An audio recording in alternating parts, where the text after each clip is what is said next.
सिहोरा नाम की एक जगह है, वहाँ शंकर मठ है कुंदा में, और यहाँ पर एक सिंदुरवी करके जगह है, सिंदुरवी, इसे जोगिया कहते हैं। और जोगिया के अंदर चूंकि आपको स्कल्पचर भी दिया हुआ है, मूर्ति कला को हम उसमें शामिल कर लें अगर अंग्रेजी के हिसाब से। सो 4 आइडल्स हैं यहाँ पर सिंदुरवी में।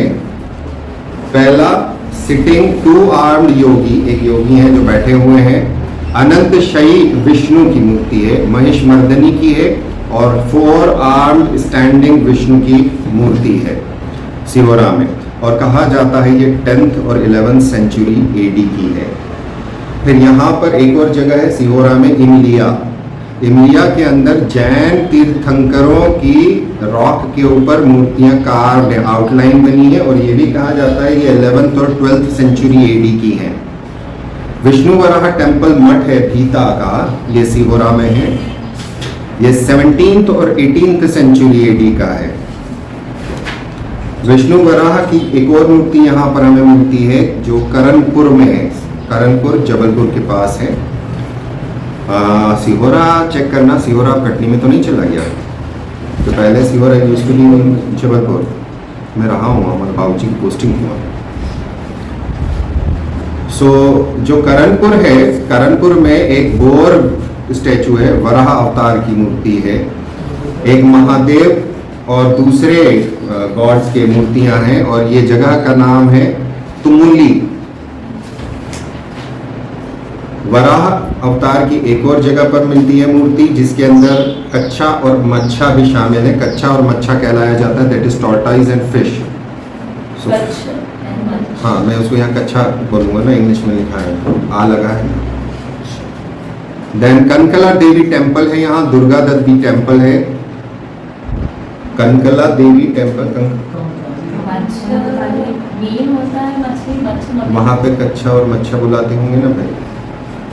अपनों ने तो टीपा हुआ है किताबों से, अपनों ने कौन सा खुद ने किताब लिखी वहाँ जा जाके करई तलाई में। तो तिगवा के अंदर ये देवी टेम्पल्स हैं, 2 देवी टेम्पल्स हैं, कनकली देवी टेम्पल और दुर्गा देवी टेम्पल। विष्णु वराह की एक मूर्ति पनागढ़ में भी पाई जाती है। तो विष्णु वराह 3 जगह हो गया, जबलपुर के ही अंदर हो गया। बिलहरी में तापसी मठ है, और पाटन मझौली के अंदर भी विष्णु वराह की मूर्ति है। तो वराह, अब इससे थोड़ा सा कल्चरल आइडेंटिटी निकालना कि 10th 11th सेंचुरी के अंदर इस इलाके के अंदर वराह अवतार की स्टोरीज ज़्यादा प्रिवेलेंट थी, जिस प्रकार से आज राम अवतार की स्टोरी ज़्यादा चल रही है। ये आपका कल्चर का पार्ट है। देन सोमनाथ का टेम्पल है। अगर आपसे सवाल पूछे मध्य प्रदेश में सोमनाथ का टेम्पल कहाँ है, बड़गांव जबलपुर। देन मरहा देवरी, मरहा देवरी ये कियान नदी के पास में है, और ये तेवर है, तेवर में है, त्रिपुरी तेवर जबलपुर। पुराने टेम्पल्स हैं। देन ननवारा के टेम्पल्स हैं, शिवा टेम्पल है यहाँ पर। गौरी शंकर और 64 योगी टेम्पल मिलते हैं बेड़ा घाट में। तो बेड़ा अपने पास कितने हैं? 64 योगी हैं। शाबाश, कहाँ का? शाबाश, पक्का 3 ही है, 4 नहीं है, बना। देन मटिया कुनी में राम मंदिर है, पंचमथा मंदिर है आधारताल में, ये जबलपुर के अंदर, ये 14th सेंचुरी का है। राधा कृष्ण टेम्पल है लमेटा घाट में, ये 17th सेंचुरी का है। फिर पोली पाथार 17th सेंचुरी के अंदर एक कल्चरल बिल्डिंग है जिसका नाम है बादशाह हवेली टेम्पल, बादशाह हवेली टेम्पल। फिर माला देवी मूर्ति है पूर्वा में, 10th सेंचुरी एडी की कही जाती है। रॉयल होटल, देन अशोका का रॉक एडिक है, फिर रूपनाथ में पडरिया, और एक एंशियंट मून है जहां से हमें आर्कियोलॉजिकल एविडेंस मिलते हैं, उसका नाम है काका रेठा। बेसिकली अपनों ने पहले वो पैलियोलिथिक और उसके अंदर बहुत सारी साइट्स कर ली इंपॉर्टेंट, तो अब वो छोटी छोटी साइट्स हैं जो इधर उधर बिखरी हुई हैं, उस शहर के साथ में जब आप रिवीजन करते रहोगे इसकी रीडिंग करा करो। इसको ये मत समझना कि करके रख देना, इतने सारे नाम है, इतने सारे नाम है कि आप इसको सिर्फ रीड किया करो। एक बार आपकी रीडिंग होने में आपको खुद को पता चल जाएगा कितना समय लगेगा, दूसरी बार डेफिनेटली कम समय लगेगा। और आधी चीज़ें, आधी तो नहीं, 10-20-30% आपको याद हो जाएगा। मेजर याद करना है हमको, फिर धीरे धीरे उसके अंदर, जैसे मैंने आपको बोला कि हिस्टोरिकल एविडेंस के साथ उसको आप जोड़ते चलिए, आपका काम हो जाएगा। कटनी में विजय राघवगढ़ का फोर्ट है, 19वीं शताब्दी का बना हुआ है। यहाँ पर एक जगह है डिगवारा, यहाँ जोगिया बाबा का स्थान है। द्विभुजी नागराज यहाँ है, चतुर्भुज स्थानक विष्णु की मूर्ति है और विष्णु उद्धर भाग है। देन कामकांडला टेम्पल है रिठी बिलहरी का, बिलहरी रिठी या रिठी बिलहरी, 17th-18th सेंचुरी। कलिया माता की मढ़ैया है कलैया तलाई में। देन शैल आश्रय यानी रॉक शेल्टर्स, झिंझरी। फिर बिलहरी रिठी के अंदर कटनी में छतरियां बनी हुई हैं। आपको ये पता होना चाहिए जहां छतरी आया तो ये किसकी है, तो फौरन उसको सर्च मार दिया करिए। झिंझरी हो गया, ठीक है। दमोह चले। दमोह में कल्चरल या आर्कियोलॉजिकल जो कल्चरल पार्ट यानी महल किले, दमयंती गढ़ी दमोह। राजनगर में एक फोर्ट है, रुइंड हो चुका है। जटाशंकर फोर्ट है। सिंगोरगढ़ हिल फोर्ट है, ये रानी दुर्गावती से एसोसिएटेड है और कहा जाता है स्टोन एज से लेकर मेडिएवल हिस्ट्री तक चल रहा है और 12th और 13th सेंचुरी के अंदर तक ये आता है। फिर मरियाडो रुइन फोर्ट है, हट्टा के अंदर रंगमहल पैलेस है। यहाँ पर हम क्या कवर कर रहे हैं क्वेश्चन, प्रोबेबली जहाँ माइनर पैलेसेस मिलते हैं, जब आपका एक बार फर्स्ट राउंड हो जाए, सेकंड राउंड हो जाए ना, तो ये छोटे छोटे जहाँ मैंने कुछ एड ऑन नहीं किया है, वहाँ सिंपल एक सर्च मार देना, हु बिल्ड ऑफ प्लेस, पूरा क्वेश्चन लिखिए उसको श्रिंक करके। तो उससे ये होगा कि अगर वो डीप में जाकर भी क्वेश्चन पूछता है, किसी डायनास्टी से रिलेटेड उठा के पूछता है, तो आपका डायनास्टी का कल्चर पार्ट इधर से भी कवर हो जाएगा, क्योंकि आपको इसका मटेरियल, जितना मेरा मटेरियल है उतना मटेरियल तो मिलना ही नहीं है कहीं, ये तो गारंटी है। इस पार्ट के अंदर 108 पेजेस के नोट्स थे ये 2019-20 में,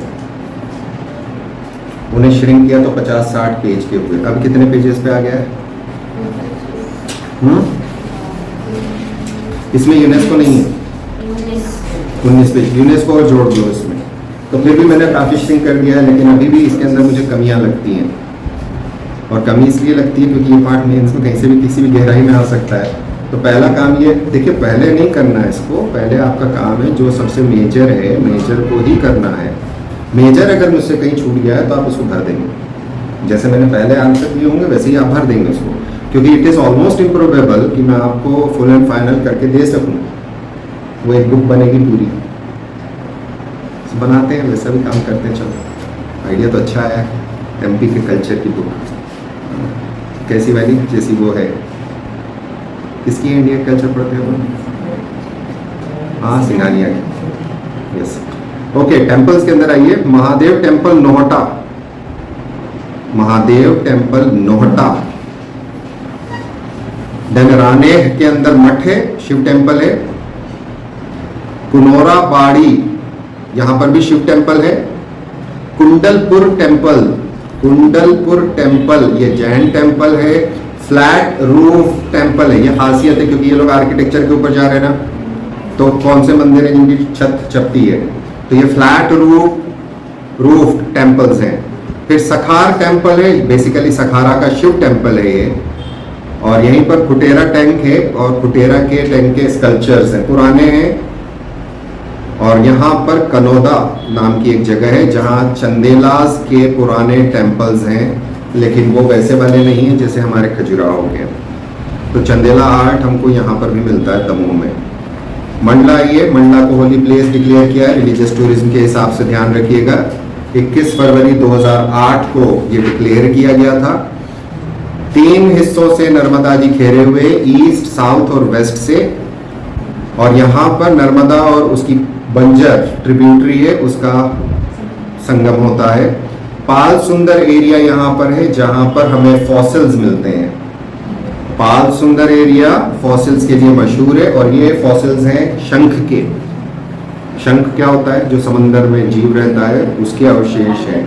तो ये बहुत पुराने हैं। This proves that once upon a time this area was submerged in water, कि यहाँ पर पानी घुसा हुआ था और बाद में हिमालयन ओरोजेनी की वजह से जो फॉल्ट है वो कंप्रेस होना चालू हुआ और ये हिस्सा ऊपर उठ के आ गया। ये नर्मदा वैली में है और नर्मदा वैली में होने की वजह से ये नर्मदा की फॉल्ट लाइन पर एग्जिस्ट करता है और कई दसियों लाख साल पुरानी बात है, मिलियंस ऑफ ईयर ओल्ड है ये।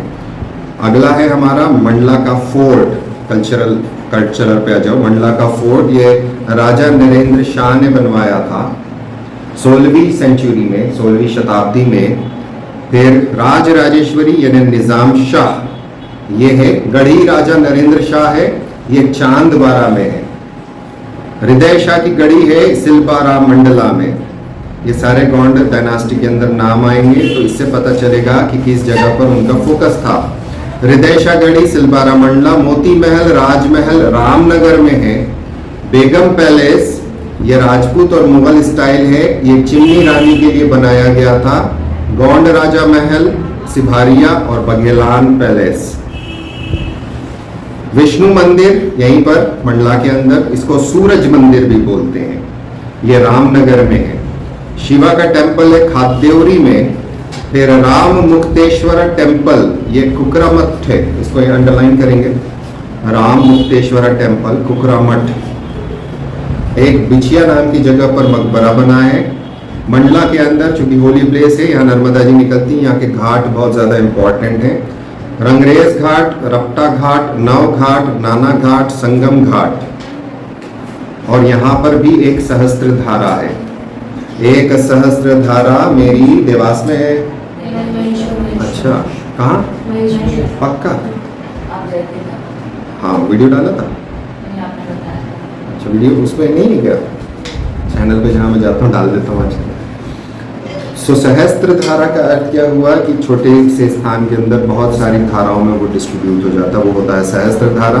तो सहस्त्र धारा दो है नर्मदा पर, एक है मंडला में, एक है महेश्वर में। यहाँ पर सीता रपटन नाम का स्थान है, ये अंडरलाइन करिएगा। ये इसलिए इम्पोर्टेंट है क्योंकि जनरली वो आपको फंसाने के लिए ओरछा भी डालेंगे। ये वनवास के साथ जुड़ा हुआ है और यहाँ पर प्राचीन समय की रॉक मार्किंग्स है चट्टानों के ऊपर, इसको बोलते हैं पेट्रोग्लिफ। इंग्लिश में लिख लेना यहाँ पेट्रोग्लिफ, यहाँ लिखा रॉक मार्किंग, पेट्रोग्लिफ्स। राई भगत की कोठी और एक पुराना सूर्य प्रतिमा है, रूइंड टेम्पल है सिलवाड़ा का। और गौंड राजाओं की बावड़ी है सिभारिया में। एंशियंट मॉन्यूमेंट है, आर्किटेक्चरल मॉन्यूमेंट्स हैं ये सारे। यहाँ पर एक गर्म पानी कुंड है, ये नेचुरल टूरिज्म का स्पॉट बनता है। इसको कहा जाता है कि विष्णु जी ने ब्लेस किया था कि जो यहाँ पर आता है उसकी बीमारी ठीक हो जाती है, खासतौर पर प्लेग की। सो उसको कहते हैं गर्म पानी कुंड।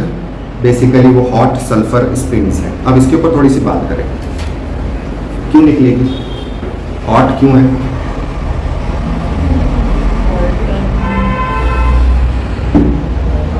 गैस ऑन है नीचे,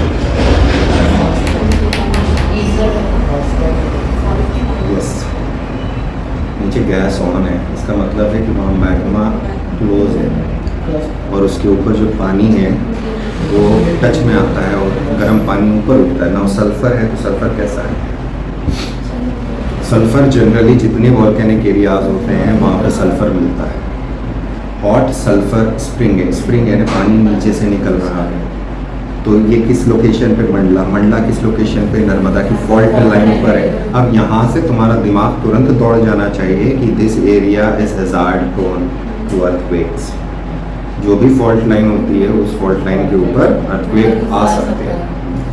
तो थोड़ा सा ऐसे उस सेंस में दौड़ाया करो अपने दिमाग को। एक काला पहाड़ है जो अपने काले पत्थरों के लिए मशहूर है। यहाँ कार्तिक पूर्णिमा पे बहुत बड़ा मेला भराता है। ये चीज़ मैंने एक पॉइंट अभी लिखने को बोला था, एक चेंज करने को, एक और चेंज मुझे नोट्स में चाहिए अगली बार के लिए। एंड दैट वुड बी, लाओ लाओ लाओ इधर लाओ, बच्चों को दिखाएंगे कैसी बनी। मालकिन आ गई, कैसी बनी है? मस्त एकदम गजब यार। ये लाइव में तो और ही गजब लग रही है यार, बिल्कुल लग रहा है। ये मेरी सिस्टर बना के दी थी।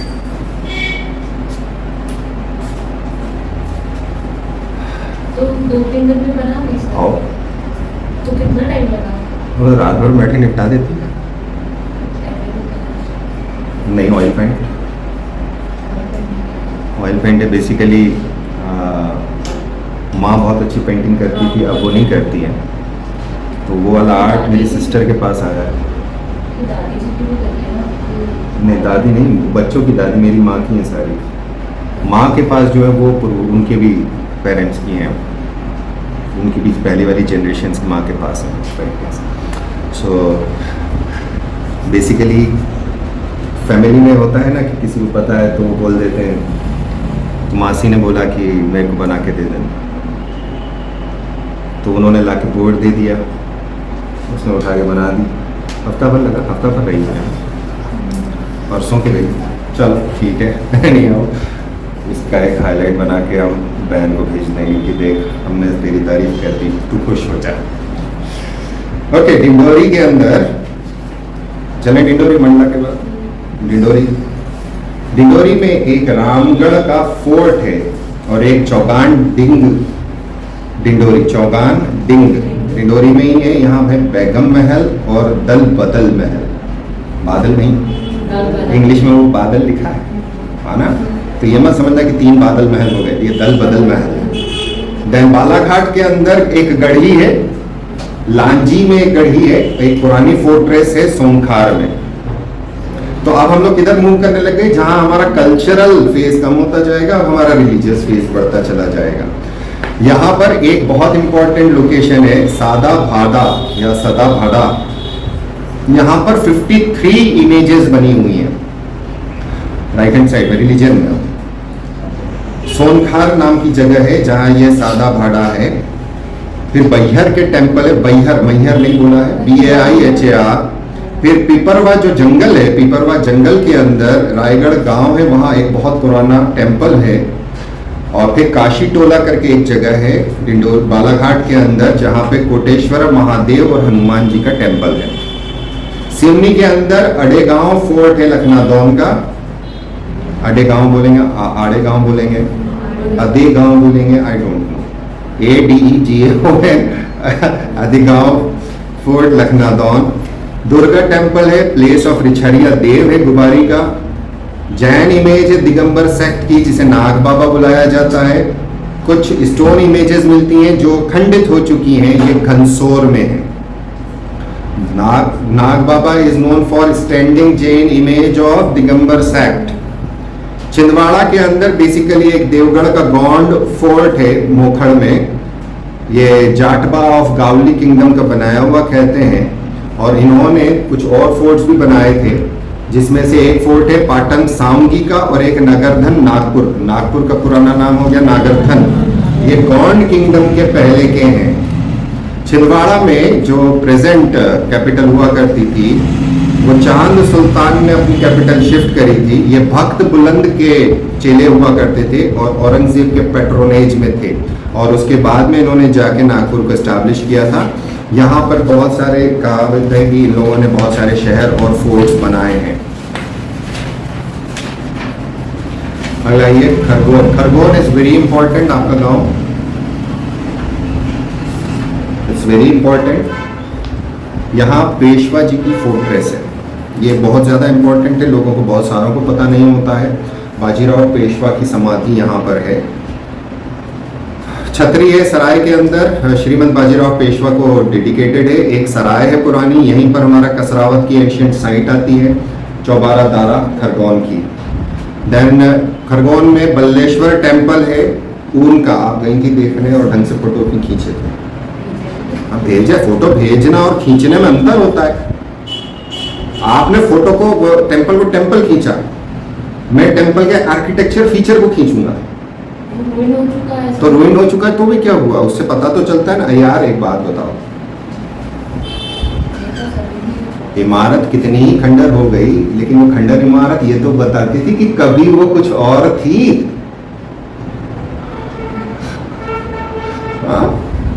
ऊन का है। गौरी सोमनाथ टेम्पल है चौली का, हाटकेश्वर टेम्पल। फिर नीलकंठेश्वर टेम्पल यहाँ पर भी है, एक नीलकंठेश्वर जो मैं आपको अक्सर बोलता रहता हूँ, उदयपुर का। जैन टेम्पल्स है खरगोन में, और महाकालेश्वर टेम्पल्स हैं। ये एंशियंट टेम्पल्स हैं जो हमारी आर्कियोलॉजिकल हेरिटेज भी है और रिलीजियस हेरिटेज भी है। महेश्वर पुराने समय की कैपिटल रही है, कल ही हमने इसके ऊपर बात करी है, और होलकर्स तक रही है। यहाँ पर एक महेश्वर फोर्ट है और पैलेस है। यहीं पर रानी अहिल्याबाई का, देवी अहिल्याबाई की राजगद्दी और राजवाड़ा है। यहाँ रवाड़ा लिखा हुआ है। स्टार्टिंग में किसने राज किया था? महेश्वर किसने बनाया?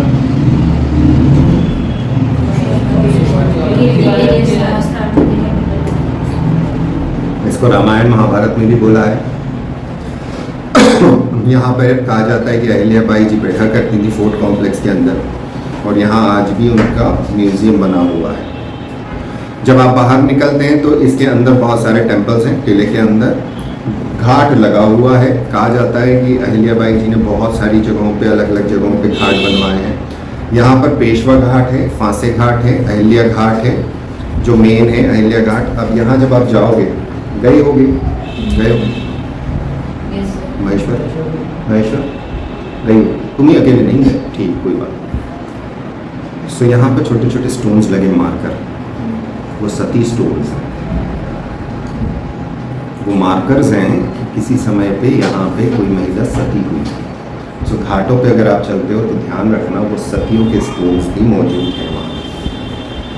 देन महेश्वर के अंदर नर्मदा जी निकलती हैं यहाँ से। कार्तिवीर अर्जुन की कैपिटल हुआ करती थी। ये भी आपकी वो है रिलीजियस प्लेस। यहाँ पर हैंड वूवन और हैंडलूम टेक्सटाइल मशहूर है, खासतौर पर माहेश्वरी साड़ी जो हम उसमें पढ़ेंगे आर्ट एंड कल्चर के अंदर। सहस्त्रधारा यहीं पर है। देन बहुत सारे टेम्पल्स यहाँ हैं।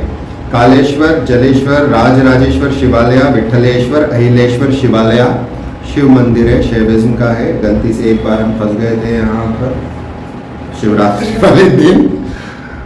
सो फंसे क्या हो, छुट्टी मिलती नहीं, छुट्टी मिली शिवरात्रि की, निकल गए। तो पहले तो बाघ के पास एक मेला लगता, वहाँ फंसे।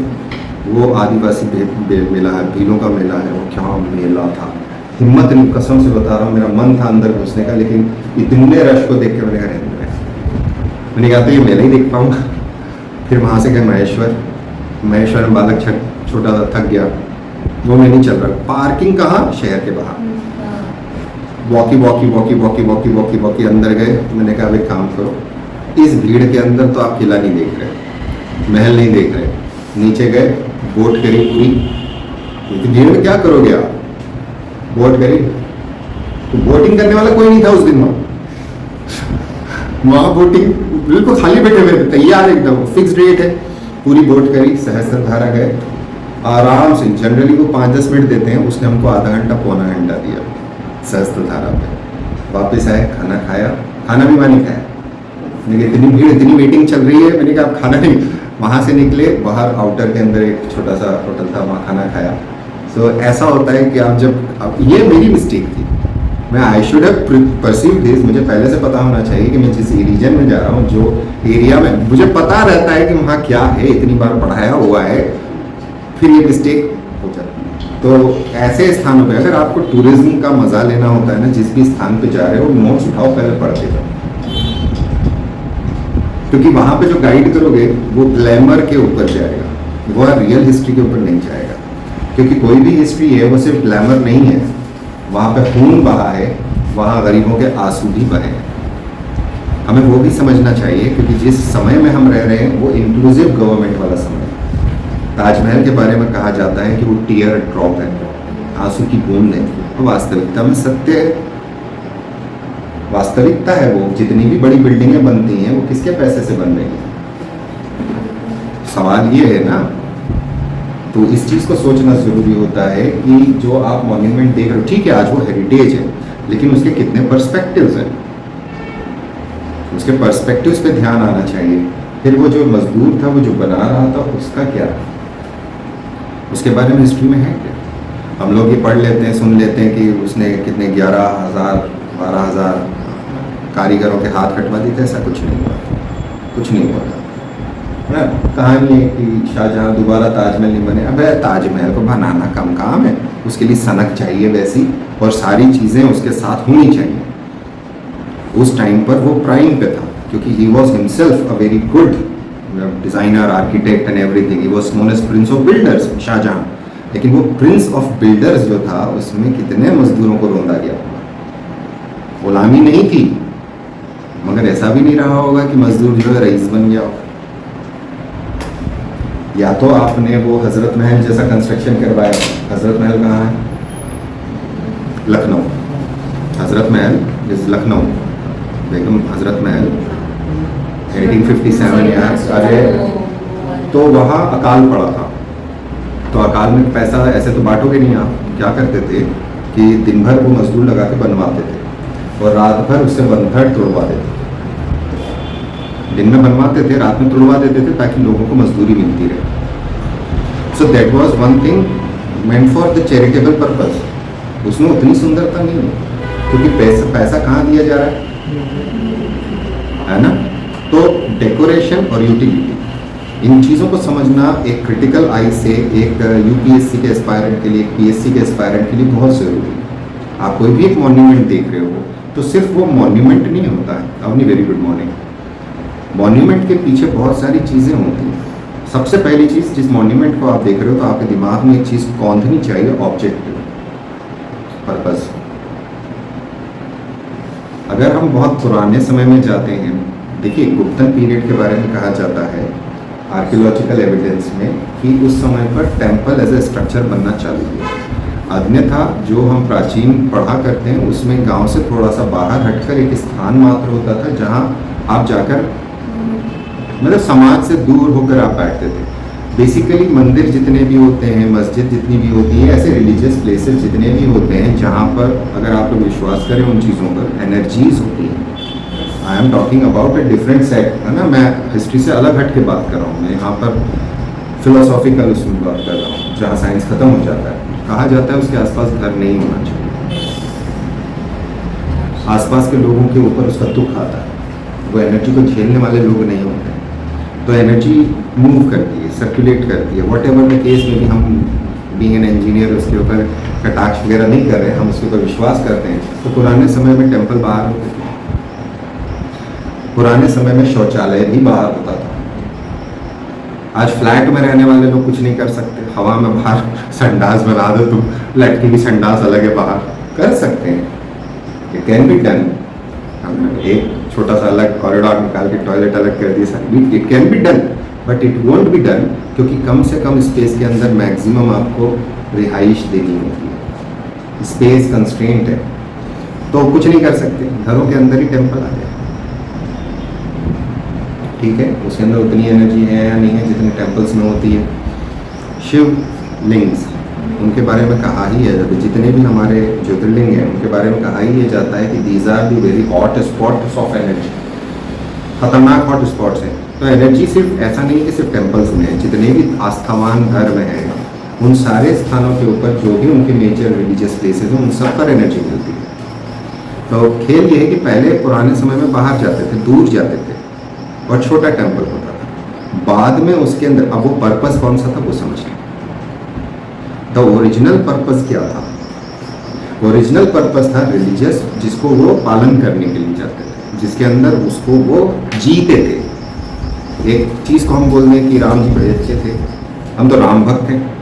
राम भक्त होना और राम जी के आचरण को अपने अंदर लेने में जमीन और आसमान का अंतर है।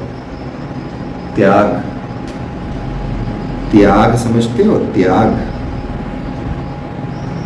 एक पुरुष के लिए उसकी पत्नी, उसके बच्चे, एक पुरुष के लिए संपत्ति और राज और पाट और शान और शौकत। आप सोच के देखो, त्याग का एपिटोम है वो, इसलिए इज द परफेक्ट मैन। जब मैंने आपको पढ़ाया था अवतारों के अंदर, उसमें नाम जो दिया था मैंने, क्या वो आचरण में है?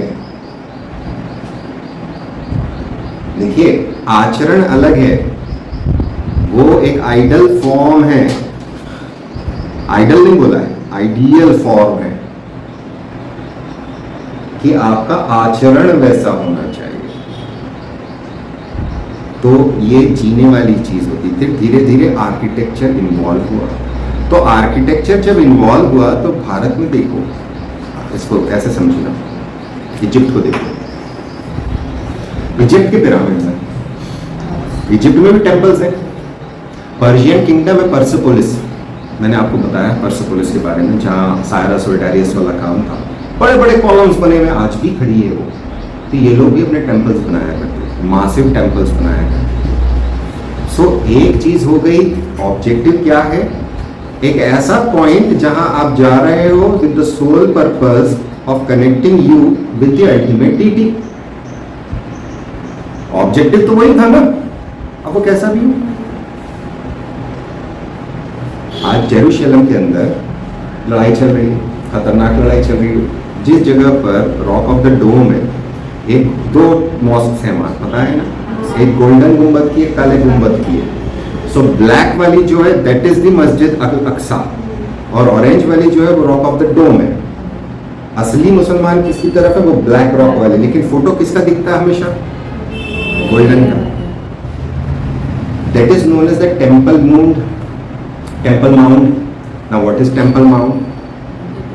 तीन धर्म हैं वहां पर जो झगड़ा कर रहे हैं, ठीक है। इस्लाम कहता है अकॉर्डिंग टू इस्लामिक ट्रेडिशंस कि one and the same religion है, अब्राहमनिक रिलीजन है ना। Who's Abraham?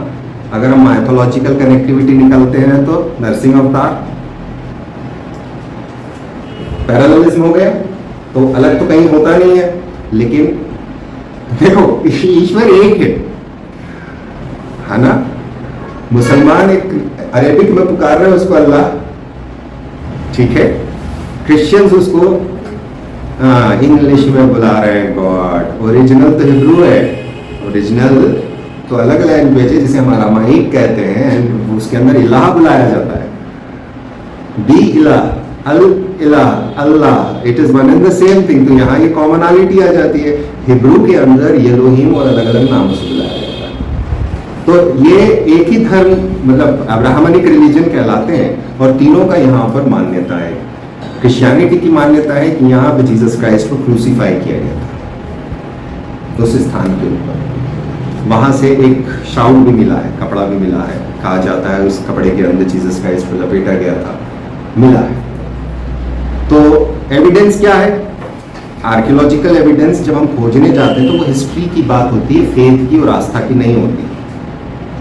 एक वॉल है जिसे कहते हैं वेस्टर्न वॉल, जहां पर आप वॉल देखेंगे, अगर आप जेरूशलेम देख रहे हैं तो वहां यहूदी लोग वहां खड़े होकर उस दीवार की तरफ फेस करके प्रे कर रहे होते हैं। तो वो कहते हैं कि this is the remnant part of the old temple. Now in तीनों धर्मों के अंदर पर्पस क्या था? What was the purpose? Temple है, किसका है टेम्पल? अब बहुत ध्यान से समझना इस चीज को जो मैं कहना चाह रहा हूँ। मैं यहाँ आपके दिमाग के अंदर वो चीज डालना चाह रहा हूँ कि आप किस नाम से किसको पुकारें। मैंने कई बार आप लोगों से बात करी है, आप उसे ईश्वर के नाम से पुकारें, आप शिव के नाम से पुकारें, आप अल्लाह के नाम से पुकारें। मेरे नजदीक एक तो एक ही रहेगा, एक कभी दो नहीं होंगे। नाम बदल गया, लैंग्वेज बदल गई। उसी तरह से जैसे मम्मी को मैं फ्रेंच में क्या बोलूँगा, जर्मन में क्या बोलेंगे, मैटर, मात्र। कन्नड़ में क्या बोलेंगे, तमिल में क्या बोलेंगे, तुम्हारे यहाँ क्या बोलते हैं? अच्छा, तो तुम दोनों तो एक ही। आगे तो मम्मी बदल जाती है, इंग्लिश वाली मम्मी अलग और नहीं ना, वो तो वही है ना, उसे आप किसी भी तरह से कैसे भी नाम से पुकार रहे हो। इसी तरह से जिस बिल्डिंग में, जिस स्थान पे उसका नाम ले रहे हो, उसे कुछ भी नाम बोलो, चाहे तुम उसे टेम्पल बुला लो, चाहे तुम उसे मॉस्क बुला लो, चाहे तुम उसे चर्च बुला लो, स्थान तो वही है ना जहां तुम प्रे तो उसी को कर रहे हो, नाम बदल दिया तुमने। सो पर्पस, मेथोडोलॉजी बदल जाती है, क्योंकि आपका रास्ता अलग है, फॉलो अलग करते हो, प्रे का फॉलो करने का तरीका अलग होता है, आपके कस्टम्स अलग होते हैं, ट्रेडिशंस अलग होते हैं, दे आर डिफरेंट, क्योंकि आप पीपल वेरी डिफरेंट। आज हम लोग ग्लोबलाइजेशन में आ गए, आज हमको बहुत सारी चीजें आराम से दिख रही, पुराने समय में थोड़ी दिख रही थी। सो पर्पस को समझना बहुत जरूरी है। अगर आप महल देख रहे हो, आप महल देखने गए हो तो उसका पर्पस क्या था? अगर आप किला देखने गए हो उसका पर्पस क्या था? आप एक हवेली देख रहे हो या एक बिल्डिंग देख रहे हो, उसका पर्पस क्या था? कुतुब मीनार है, कुतुब मीनार का पर्पस क्या था? ये क्वेश्चन आते हैं।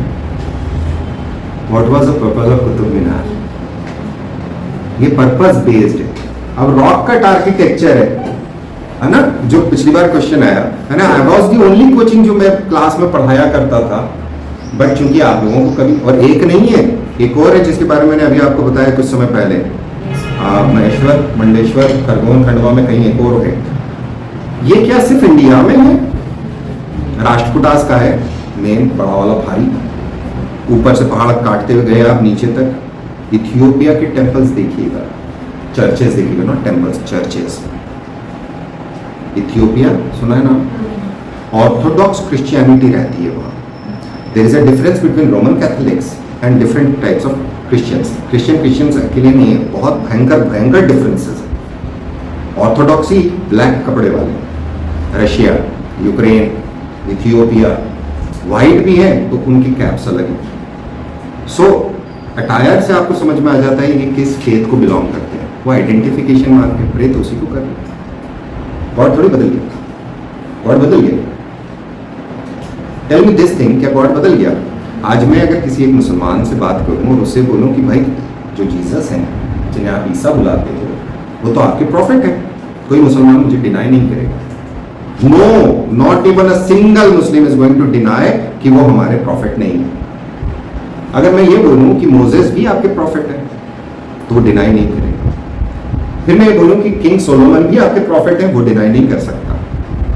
फिर मैं बोलूं कि किंग डेविड भी आपके प्रॉफिट हैं, डिनाई नहीं कर सकता। किंग सोलोमन ने बनाया वो टेंपल, जब आपके प्रॉफिट है तो वो उसी ईश्वर के प्रॉफिट हुए ना, तो one and the same thing हुई ना। My perspective is that why blood bath, why blood bath, इतना खतरनाक खून क्यों बह रहा है?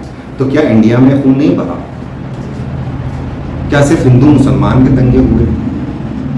अगर हम एंशियंट टाइम पीरियड की हिस्ट्री को क्लोजली ऑब्जर्व करते हैं तो जो बुद्धिस्ट मंक्स थे उनका कत्ले आम हुआ था इंडिया में एक टाइम पर। वैष्णविज्म और शैविज्म की लड़ाई हुई थी कुछ जगहों पर, शैविज्म जैनिज्म की लड़ाई हुई थी।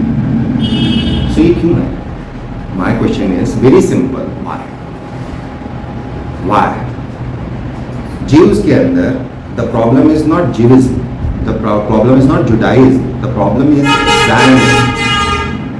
Zionism. Zionism is the political identification of the state of Israel, not religion of Judaism. इस्लाम में प्रॉब्लम नहीं है, इस्लाम के पॉलिटिसाइजेशन के अंदर प्रॉब्लम आती है। जब भी आप किसी भी एक रिलीजन को पॉलिटिसाइज करते हो, problem arises. Religion is meant for salvation, वो पार पाने के लिए है, वो पर्सनल और कल्चरल और सोशल कंडक्ट के ऊपर है। लेकिन आप ऑब्जर्व करेंगे तो मेरा जो कहने का मकसद था कि हाउ अ सिंपल श्राइन एक सिंपल पॉइंट ऑफ रेफरेंस होता है। जब मैंने आपको शिवलिंग के बारे में बताया था तो मैंने आपको ये क्लियर किया था कि एक पर्सपेक्टिव इसको दुनिया भर में कहता है कि ये योनि और लिंग है, that is the male and female part of progenition. नहीं, वो नहीं है।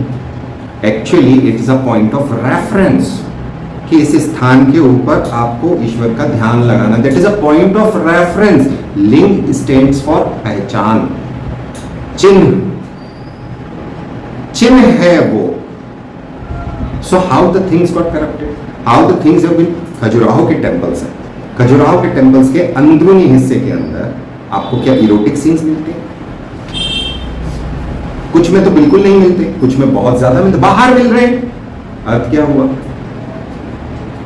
लोग उसको देखने आते हैं, लोग बाहर फोटो खींच रहे होते हैं, उसके पीछे का कंसेप्ट नहीं समझ रहे होते हैं। पर्पस क्या है? जब आप किसी चीज को डिपिक्ट करना चाहते हो तो it is a method of art expression. आप एक्सप्रेस किस तरह से कर रहे हो चीजों। सो मूर्ति कला अपने आप में एक एक्सप्रेशन है। तो वो एक्सप्रेशन, फॉर एग्जाम्पल अभी रामलला की मूर्ति है, उसके आसपास एक बैंड बना हुआ है, उस बैंड के अंदर 9 अवतार है। 10 अवतारों में से 9 अवतार उस बैंड के अंदर है। तो 9 अवतारों के अंदर को रिलेशन आप देख लीजिए। तो पहले अवतार मत्स्य अवतार, मुसलमानों से पूछ लीजिए पहले नबी नूह। क्रिश्चियनिटी में बाइबल में देख लीजिए नोआ का नाम है। So he is one and the same thing, जिन्होंने एक नाव बनाई। तो सिंबोलिज्म का जो झगड़ा होता है वो क्यों हो रहा है? मेन झगड़ा है, जो मेन झगड़े के पॉइंट ऑफ रेफरेंस आना चाहिए। Everybody should be accepting this thing as truth, truth in belief. विश्वास के अंदर सत्यता है, मान्यता अलग है। मान्यता क्या कहती है? निराकार और साकार। मुसलमान को आप बोलेंगे तो वो मूर्ति पूजक हो नहीं सकता क्योंकि वो निराकारी है। शिव भी निराकार, ब्रह्मा भी निराकार है। तो झगड़ा है कहाँ? सवाल ये है कि झगड़ा कहाँ है या झगड़ा बनाया गया है। आप इस चीज को समझिए, झगड़ा है या झगड़ा बनाया गया है। टर्क्स हमारे यहाँ है, टर्क्स ने सैकड़ों टेम्पल तोड़े, इफ नॉट हजारों। टर्क्स टर्क्स कौन थे?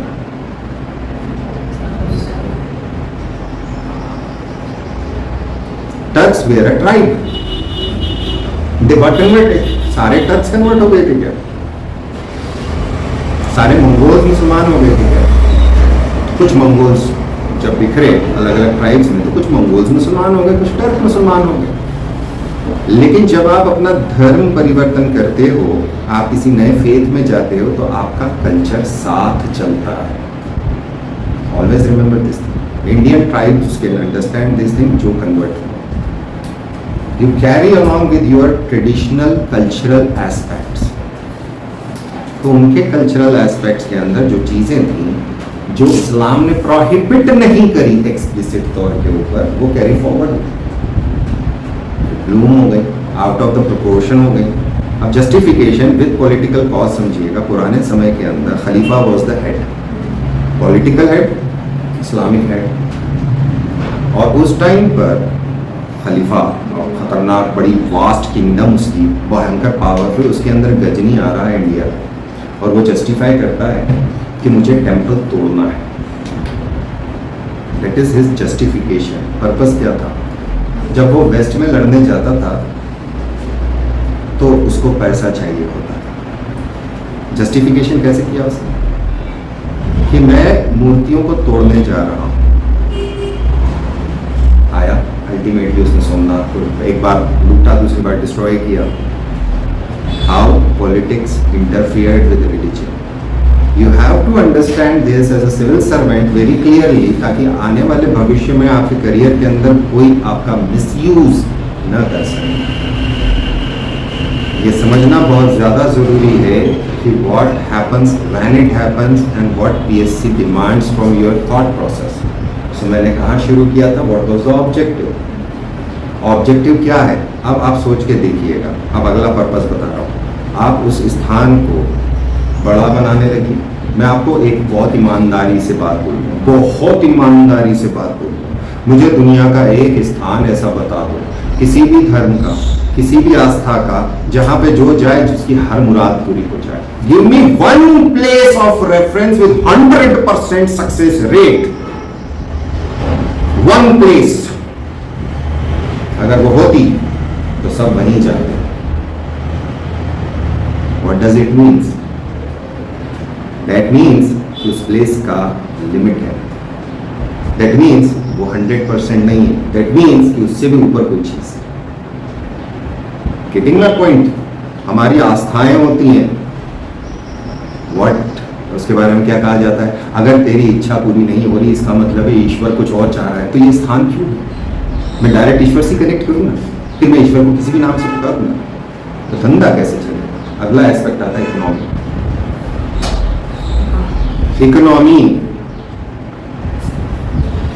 Economic aspect is closely related with the religious aspects. Example दूं, Islamic calendar is lunar calendar. अभी रमजान का महीना गया, एक महीने का फास्टिंग था। हर बार ईद अलग होती है। मुसलमानों को खुद नहीं पता होता है कि ईद कब है।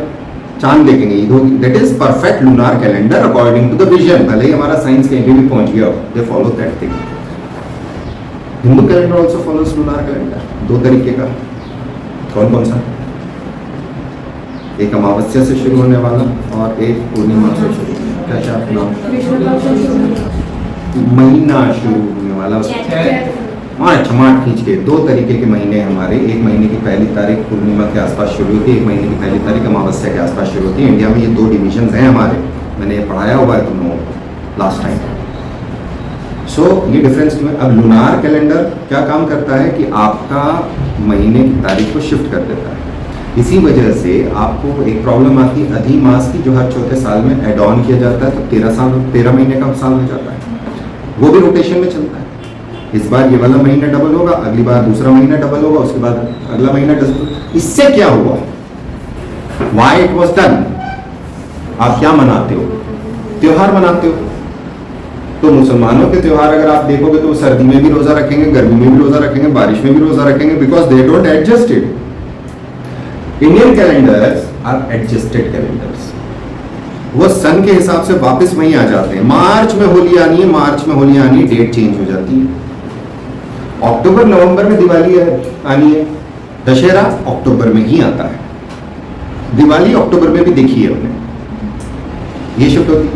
Christianity is going for solar calendar modern purpose में 25 दिसंबर यानी 25 दिसंबर। रोमन कैलेंडर उसी टाइम पीरियड का है। So it has been adjusted like that. So ये चीज समझना जरूरी है कि किस तरह से अगर आपका पास त्योहार मनाना है तो आपको खुशी मनाना है तो आप कुछ खरीदोगे। त्योहार में कुछ खरीदोगे, आप पैसा लगाओगे, आप कपड़ा लेकर आओगे, आप गाड़ी घोड़ा खरीद लोगे, आप ये कर लोगे, वो कर लोगे, पूंजी खर्चा करोगे। किसको दोगे पैसा? व्यापारी को। अब अगर मान लूं मैं कि हमने अधिमास नहीं जोड़ा और दिवाली लूनार कैलेंडर के हिसाब से मूव करते हुए समर में आ गई, क्या होगा? पैसा होगा तुम्हारे पास, तुम खर्चा करोगे। तो जो मेन त्योहार का सीजन है जिसमें व्यापारियों के पास पैसा आना होता है, क्या वो आएगा? दूसरा, त्योहार आप मना रहे हो तो पैसा चाहिए। पैसा कब आएगा? जब फसल कटेगी। फसल कब कटेगी? दशहरा दिवाली। आजकल लेट हो गया, दिवाली के बाद कटना चालू हो। होली तो कट चुकी हो, पैसा आ गया। सोलर कैलेंडर और कह लें हम कि natural calendar had been adjusted with the lunar calendar. ये समझना है हमको। तो हो क्यों रहा? किसने करा खेल?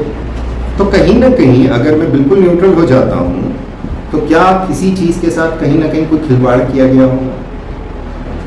मेला लगता है, आस्था किस चीज की है? शिवरात्रि के मेले की मैंने बात करी थी, मैं फंस गया था। मैं इतनी भयंकर थी, बाप रे बाप, कसम से बता रहा हूँ। खैर तो उज्जैन तो जाने ही नहीं उस दिन, वो तो मालूम है हमको। खैर मैंने सोचा नहीं, महेश्वर में सोचा था हाँ भीड़ होगी, ऐसी भीड़। अमेजिंग यार, अमेजिंग। उतने ही होटलें लगी हुई हैं, उतना ही सामान बिक रहा है। Why? शिवरात्रि जब पढ़ रहे हो, शिव टेम्पल्स जब पढ़ रहे हो, ऑटोमेटिकली तुम्हें पता चल जाएगा उस स्थान पे 99% शिवरात्रि का मेला लगेगा, फेयर आ गए। होली के आसपास कई स्थानों पे लगेंगे मेले। क्यों? क्यों? मेले की जरूरत क्या है? मैं तो धार्मिक कार्य से आया हूँ। पुराने समय में जब आपके पास अम्मा जान नहीं थी, अमेज़न, फ्लिपकार्ट नहीं था, स्विगी नहीं था, जोमेटो नहीं था कि घर बैठे सब मंगा रहे हैं, आपको जाना पड़ता था सामान लेने। और व्यापारी को भी मालूम था कि सामान बेचना है तो ऐसे स्थान पे पहुंचो जहां बहुत सारे लोग आएंगे, फटाफट सामान बिक जाएगा, क्योंकि उसको सामान लाने ले जाने में रिस्क होती थी। तो मेले, हर चीज का एक सिग्निफिकेंस है, हर चीज का एक पर्पस है। पर्पस के पीछे भी पर्पस होते हैं और purpose can be repurposed also. Purpose कुछ और था, उसको रीपर्पस कर दिया गया, उसको मोल्ड कर दिया गया। Emotions, emotions. जिस समय ताजमहल बना था, क्या पूरी भारत की जनता को पता चल चुका था कि इसने ताजमहल बनाया? यूट्यूब पे रोज शॉर्ट्स डल रही होगी ना, आज हमने ये पत्थर लगाया, न्यूज़पेपर छप रहा होगा, द हिंदू में आ रहा होगा, आज इतना मार्बल वहां से आया, आज इतने जेम्स एंड ज्वेलरी इटली से आई या कहां से आई था? नहीं। Understand the varied nature of the culture and varied nature of symbolism. A temple is a symbol, a mosque is a symbol, a church is a symbol, a gurudwara is a symbol, a synagogue is a symbol. Symbolism है ये, आस्था के प्रतीक हैं ये। हिंदी में बोलूं तो अब आपको एकदम क्लियर कनेक्ट होगा कि मैंने क्या बात करी। अब उस आस्था के प्रतीक के अंदर आपकी भावनाएं जुड़ी हुई हैं। अब मैंने उस मंदिर को और बड़ा बना दिया। बड़ा बनाया कैसे? या उस मस्जिद को मैंने बहुत बड़ा बना दिया, मैंने उस चर्च को एकदम मासिव बना दिया, डेकोरेशन कर दिया, ये कर। पर्पस क्या था? क्या पर्पस बदल दिया? क्या उसकी डेकोरेशन के साथ मुझे 10 पुण्य एक्स्ट्रा मिल रहे हैं? नहीं, purpose remains the same. Aastha got a little bit pampered. मैंने कहा टच किया तुमको? उस जगह पे जहां तुम्हारी आस्था है, तो तुम सवाल नहीं करोगे, तुम्हारा फेथ वहां जोड़ो। वाह! एक स्थान बताता हूँ, मांडो जाओगे ना कभी मांडो जाओ तो एंट्रेंस मांडो घुसने से पहले राइट हैंड साइड पे एक छोटा सा रास्ता जाता है, वहाँ अंदर एक मंदिर है, मठ है, वहाँ जाना, गाड़ी पार्किंग कोई नहीं जाता है, रेयरेस्ट ऑफ रेयर लोग जाते हैं। मैं ऐसे स्टीप खाई है, वहाँ पार्किंग करना, वहाँ कुछ कुछ बिल्डिंग्स बनी हुई है पुरानी लिपि के अंदर, नीचे फ्लोर टाइल पे लगा हुआ, पुरानी लिपि में लिखा हुआ, लगना ऐसा चाहिए ना टुकड़ों में, यानी रिपर्पस्ड है। वहाँ शिव मंदिर है, गुफा में है, गुफा के अंदर है, छोटा और डेंजरस पोजीशन है, खतरनाक डेंजरस पोजीशन। आप नीचे उतर जाते हैं, ऐसा नहीं है जैसा वो मुगल वाला है, वैसा वाला नहीं है, ये तो एकदम नेचुरल उसके अंदर है। तो ये तो स्थान है, तो क्या वहाँ जाने से और उस दूसरे स्थान पे जाने में कुछ अंतर होगा? मेरा समझ में आ रही बात, the purpose behind it, the purpose behind it, and how दुनिया भर के अंदर धर्म has always been misused, always been misused. और मैं तो ये भी कह सकता हूं कि it has often abused, often abused. धर्म के अंदर 100% चीजें बहुत कम होती हैं। There are loopholes in the laws, उन लूपहोल्स का आप बड़े आराम से इस्तेमाल कर सकते हो। Hereditary form of kingdom Islam does not prefer, उसका political organisation it does not exist. तो सऊदी अरेबिया की फैमिली रिपब्लिकन है, 100% ऑटोक्रेटिक रिजीम है उनका, 100% ऑटोक्रेटिक। जस्टिफाई कैसे करें? हाउ डू दे जस्टिफाई कि they are on a right track? They have the two of the most revered places of Muslims under them, Makkah and Medina.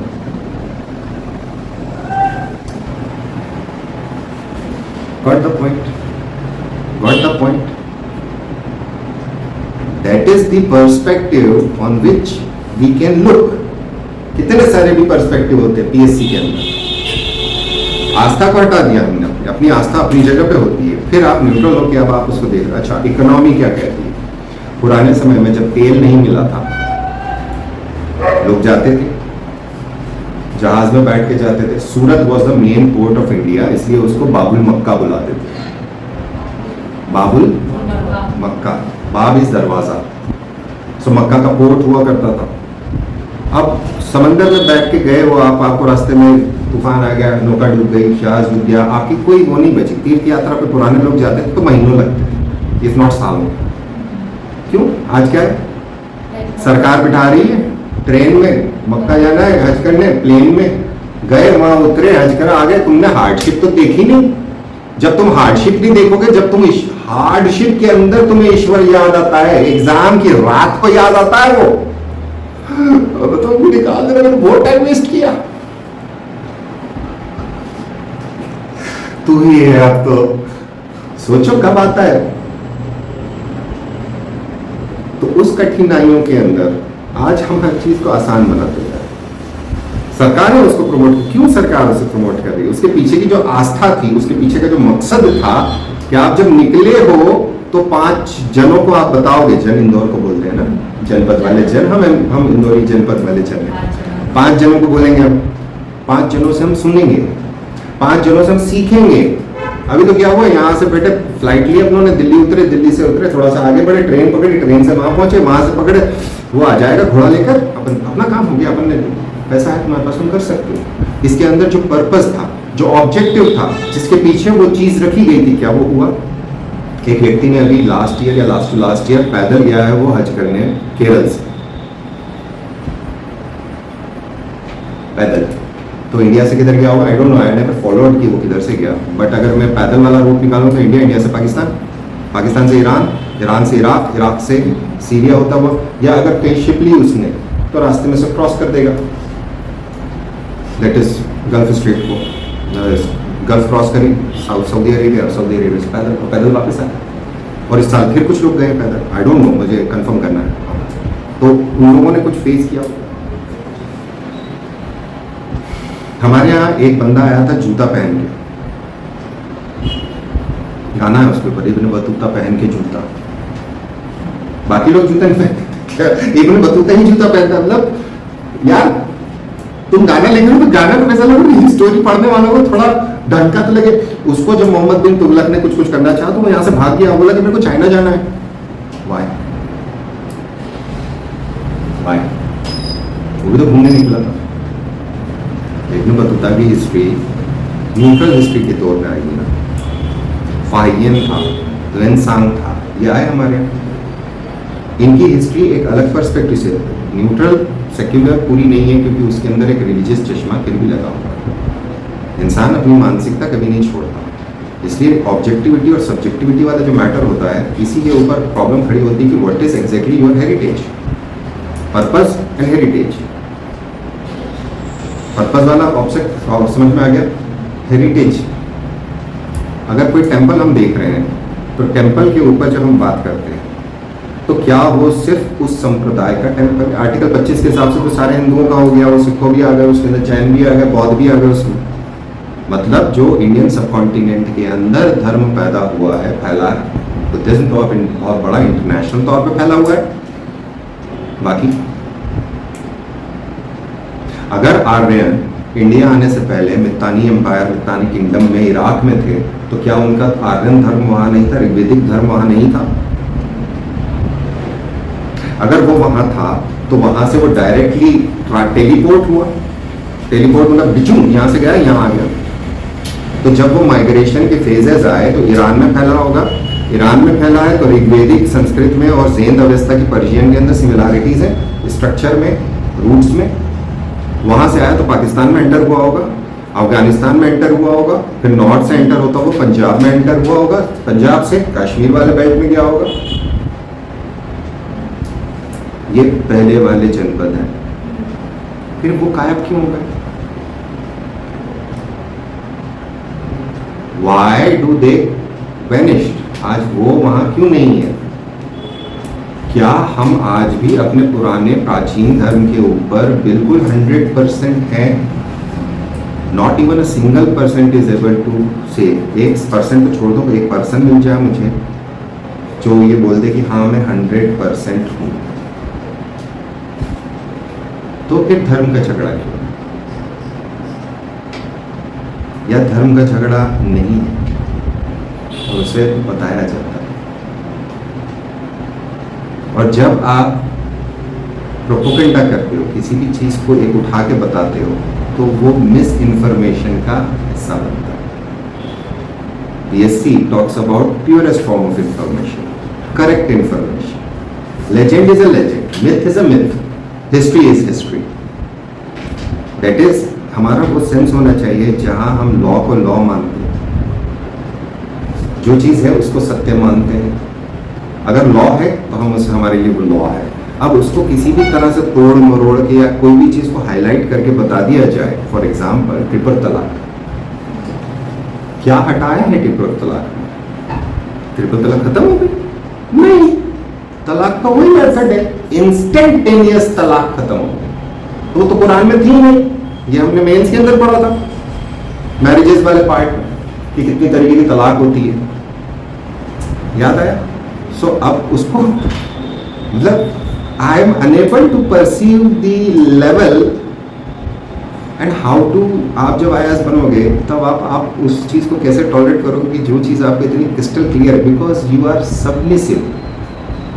IAS can not change, IAS can change within the territory, within its sphere, जहां उसका कामकाज होगा वहां वो बदलाव ला सकता है। वो लॉ नहीं बना सकता, लॉ बनाने का काम तो दूसरे का है। वो चुनाव लड़ने जाएगा तो नौकरी छोड़ के जाएगा, वो एक डिप्टी कलेक्टर ने नौकरी छोड़ दी और फिर बोला कि मेरे को नौकरी वापस ले दो, क्योंकि उनको सांसद ही नहीं मिली। यार जिस मतलब आप ये समझ के देखिए कि कितना पिस के आप जाते हो इस फील्ड में, तो मतलब वो उनका पर्पस है, उनका पॉलिटिक्स का मामला है। ऐसा पहला नहीं, बहुत सारे IAS IPS आए हुए, सिविल सर्विसेज पॉलिटिशियन बने, बहुत सारे लोग ने चुनाव लड़े। आप जब वहां जाओगे तो कुछ चीज़ों को आप अपने कंट्रोल में रख सकते हो, बड़ी चीज़ों का आपके कंट्रोल के बाहर है, क्योंकि वो आपका जो पॉलिटिकल बंदा होता है वो तो आपका हेड होगा। एक मिनिस्टर है, वो पॉलिटिकल हेड है आपका। आप करियर ब्यूरोक्रेट हो और वो पॉलिटिकल सर्वेंट है तो 5 साल के लिए आया, 5 साल के लिए तो हेड है ना आपका। तो मिनिस्टर अगर कह रहा है और कानून के संगत है तो ही आपको उसको काम करना है। फॉर एग्जाम्पल एक और चीज, 370 क्या रिपील कर दिया? Article 370, I am talking about मेरी क्लास, जिसको मैं मानता हूं कि मेरी क्लास के अंदर क्वालिटी बहुत तगड़ी है। होम बेकर, हेलो सर, मैं अवनी आपका है ना, इसको जवाब एंड में दे रहा हूँ। आर्टिकल 370 आप आज डाउनलोड करो, corrected version, amended version 2024 constitution of India PDF। क्या उसमें 370 है या उसे रिपील कर दिया गया?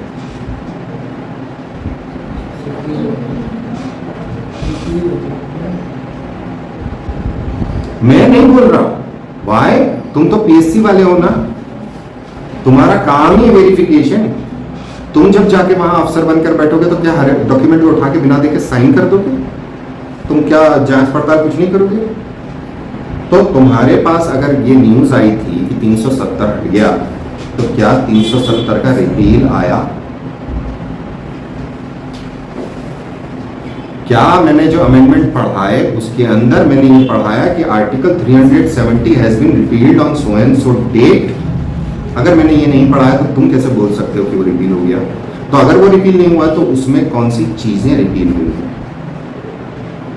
Constitution of Jammu and Kashmir does not stand valid now.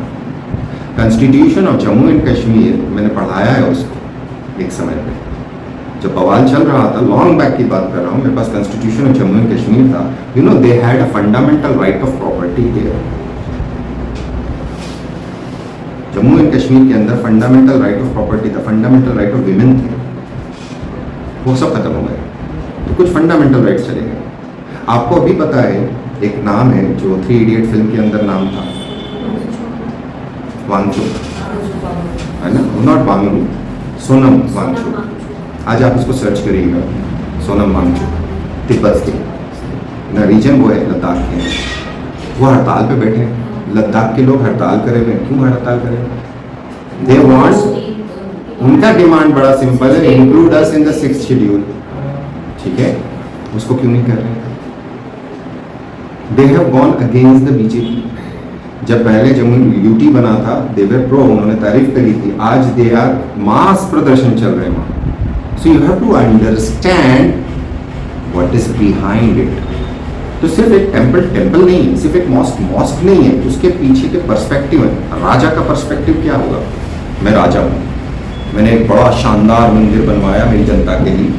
मंदिर का पर्पस बनाने से कुछ नहीं बदला, वो जो आस्था है, वो जो पुण्य का काम है, वो उतना ही है जितना ईश्वर को देना है। मुझे क्या फायदा हुआ?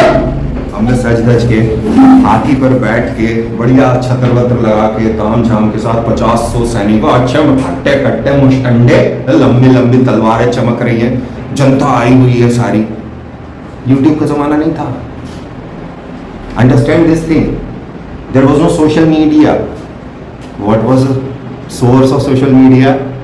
ऐसे गैदरिंग्स जहां जनता को आपने इकट्ठा करा है और आप वहां निकले हो, मांग के पहन के क्या हो, भले बनता, बोले यार तेरा मुकुट भिजवा देना यार, यार तेरा नाप का जूता ही है कहीं मेरे को। Understand what goes on behind that part. It's not dry part कि टेम्पल पढ़ना है, ये पढ़ना है, वो पढ़ना है। आपको ये समझना है कि किस क्षेत्र के अंदर कौन सा धर्म पावरफुल था, तो आपको वहां के टेम्पल्स मिलते हैं। किस समय का था? 10th सेंचुरी AD था, 11th सेंचुरी AD था, 7th सेंचुरी AD था, 8th सेंचुरी AD था। And how does it spread to different places? किन जगहों पे प्योरेस्ट फॉर्म में सबसे ज्यादा शैविज्म मिलता है, किन जगहों पे वैष्णविज्म मिलना चालू होता है? Try to understand those things. Jain प्रतिमाओं का बेल्ट कौन कौन सा है? अंडरस्टैंड करो। फिर स्तूपास का बेल्ट कौन सा है? And why? The question is why? Question is why? Capital territories के आसपास तुम्हें जैन टेम्पल्स मिलेंगे, पुराने स्टेट के कैपिटल्स के आसपास। ऑब्जर्व कर लो, मार्क कर लो, जिस टाइम पर वो टेम्पल बना है उसके टाइम के आसपास वहां का जो भी राजा था वो पैट्रोनाइज करता था। बुद्धिस्ट जितने तुमको मिलने वाले हैं प्लेसेस, वो सारे ट्रेड रूट्स पे मिलने वाले हैं। जो पुराने समय के एंशिएंट ट्रेड रूट्स थे उन पर प्लॉट कर सकते हो। शैविज्म तुमको एंशिएंट ऑल ओवर इंडिया मिलेगा, specially in the southern part. Vaishnavism तुमको नॉर्थ इंडिया में मिलेगा, specially in the plains part. हर जगह पर अलग बदलाव आ जाएगा क्योंकि लोकल कल्चर हावी हो गया। तो कंसेप्ट क्या है, जो मैंने इतनी सारी चीज कह दी, जो पढ़ाना है वो तो छोड़ के खरगोन से, हाँ, कि क्या है एग्जैक्टली आप कल्चर पढ़ने जा रहे हो। कल्चर क्यों पढ़ा रहे हैं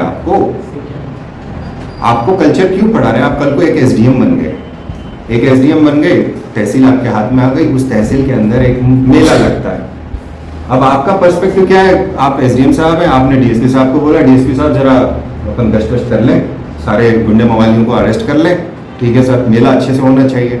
अब एसडीएम साहब हैं आप, तो एसडीएम साहब के पास दूसरी भी रिस्पॉन्सिबिलिटी, कितने लोग आएंगे, पार्किंग कहाँ होगी, भगदड़ तो नहीं मचेगी, भगदड़ मचेगी, जान चलेगी, तुम रिस्पॉन्सिबल हो। You are responsible for every life. तो पर्सपेक्टिव क्या है? नेताजी आएंगे क्या? कोई से आएंगे, उनका मंच कहाँ लगेगा? भगदड़ मच सकती है क्या? सिक्योरिटी हो सकती है, कोई आतंकवादी घुस के बूम बम बम पटाखा फोड़ सकता है क्या? ये सारी हेडेक किसकी? आपकी। ये आप जब सिस्टम में पहुंचोगे तो सिखा दिया जाएगा आपको, सिस्टम इज इन प्लेस। लेकिन जब आप उस स्थान पे पहुंचे हो, मान ले नेताजी नहीं आए, आपके हाथ में माइक फंसा दिया गया, अब आप बोलिए। अब आप वहां खड़े होकर न तो नेता जैसा भाषण दे सकते हो, ना आप वहां रिलीजियस पूरी तरह से हो सकते हो। समझना इस चीज को, आपका किस तरह की स्पीच निकलने वाली है, तो वो आपका ज्ञान आएगा। आप अपने आप को कम मत आंको। आप जिस पोजीशन पे जाने वाले हो, आप बहुत सारे लोगों को इंस्पायर करने वाले हो, ये समझ के देखो। सो कोई भी एक एस्पेक्ट अगर आपको दिया गया है, तो उस एस्पेक्ट के कितने पर्सपेक्टिव हैं, उनका एनालिसिस क्या हमारे पास है। हम उसको सिर्फ एक नजर से देखते हैं, वो नजर जो हमें बनाकर दे दी गई है। Administration is not that. आप कट्टर नॉन वेजिटेरियन है, अपनी आस्था पे एकदम, यानी किसी नॉनवेज की दुकान के सामने से भी आप निकल जाते हैं तो बदन में कुछ कुछ हो जाता है। आपको लगा दी गई ड्यूटी ऐसी स्थान के ऊपर जहां पे नॉनवेज की दुकानें ही दुकानें हैं। अब आपको साथ में ये भी बोल दिया कि साहब आपको इंस्पेक्शन करना है, अब जाइए, कर पाओगे? आप कट्टर शराब विरोधी हो, आपके धर्म के अंदर बिल्कुल दारू नहीं पी जाती, आप दारू पीने पहुंचोगे, दारू की दुकान आपके अंडर में आ गई। हमारे हाथ में थोड़ी है ना, हम तो सिर्फ प्रेफरेंस भरते हैं। पता चला आप डिस्ट्रिक्ट एक्साइज ऑफिसर बना दिए गए, आप मुसलमान हैं, दारू छूना तक पाप है। अब डीओ साहब हैं, क्या करेंगे? छोड़ देंगे नौकरी? वो जो दूसरे में वेटिंग में नाम आया उसका इंतजार करेंगे कि जब वेटिंग क्लियर होगी तब मैं जाऊं? नहीं छोड़ोगे आप। So you have to understand the dual nature of human being as you are and human being as an officer. जब आप ऑफिसर हो तो आपके नियम कायदे कानून कौन से हैं? तो आपको एक मैकेनिकल फॉर्म में पढ़ना है, मैकेनिकल फॉर्म में काम करना है, without getting that to your heart. ऐसा होता नहीं है, ऐसा होता नहीं है। लेकिन वर्दीधारियों से मेरे ज़्यादा टच है। तो वर्दीधारी लोग बोलते हैं, मेरे बाप ही मुझसे बोला करता था कि वर्दी पहन ली। मुझे तो क्या, मेरी तो औकात नहीं थी, मैं बात करूँ मेरे बाप से। किसी को कहा, हमने सुन लिया कि जब वर्दी पहन लेते हैं तो समझ में नहीं आता, तो पता नहीं चलता क्या है। एक केस हुआ था बेसिकली, जबलपुर पोस्टेड थे, वो गढ़ा के अंदर जो ब्रिज है वहाँ से एक गाड़ी नर्मदा में गिर गई थी, खूब सारे लोग मारे गए थे। So as a police officer उनकी ड्यूटी थी कि भैया 5-5, 7-6, 7-7 दिन, 8-8 दिन, 10-10 दिन बाद बॉडी मिल रही है। तो लोग पूछते थे कि कैसे आप उसको फेस करते हो, ऐसी बॉडीज को? बोले वर्दी पहन लो तो पता नहीं चलता। What does it shows? वर्दी चेंजेस योर पर्सोना। वर्दी चेंजेस योर पर्सोना। ये तो वर्दी एक सिंबल हो गया। आप सिविल सर्विस में, आप डिप्टी कलेक्टर, वर्दी तो नहीं है ना आपकी, आप तो सिविल में हो। फिर भी उसका एक ऑरा है, वो आपके पर्सोना को चेंज करेगा। तो वो चेंज कैसा होगा, वो कैसी डिमांड करता है, आपको सिर्फ ये रटने के लिए नहीं दिया गया है, एक पर्सपेक्टिव को समझने के लिए दिया है। अनफॉर्चुनेटली वाले सवाल नहीं आते, वो यूपीएससी में पूछते हैं कि व्हाट वाज द पर्पस, ये अगर मूर्ति ऐसी है तो उसके हाथ का भाव ऐसा क्यों है, या ऐसा क्यों है, या वो इस तरह से क्यों जुड़ा हुआ है, या इस मंदिर के पट पर नर्मदा जी है, इस पट पे नहीं गंगा और यमुना, ऊपर बने तो यक्षिणी क्यों बनी हुई है। You have to understand that aspect कि why, what was the symbolism meant for.